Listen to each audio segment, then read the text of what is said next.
Molar heat of फ्यून को show करते हैं डेल एच एफ से। फ्यून को is the amount of heat required to convert 1 mole of solid into its liquid state at its melting point is called molar heat of फ्यून।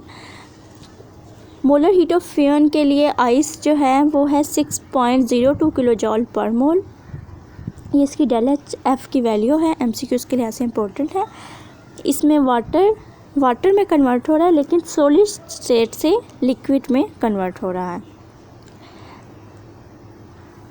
Previous lecture में हमने molar heat of vaporisation पढ़ा था, उसमें भी water में convert था, लेकिन उसमें क्या डिफरेंस था, यहाँ पे मेल्टिंग पॉइंट की बात हुई है, वहाँ पे बॉइलिंग पॉइंट की बात थी। और यहाँ पे सॉलिड लिक्विड में कन्वर्ट हो रहा है, उसमें लिक्विड गैस में कन्वर्ट हो रही थी। ये इनका डिफरेंस था। अक्सर एग्ज़ाम में पूछा जाता है molar heat of fusion, molar heat of vaporisation और मोलर हीट ऑफ सब्लिमेशन। इन 3 का डिफरेंस आ जाता है या कोई एक आ जाता है और उसकी इक्वेशन आपने बतानी होती है। और ये जो अमाउंट दी हुई है, जिस तरह इसमें डेल एच एफ की दी हुई है, ये अमाउंट पूछ ली जाती है।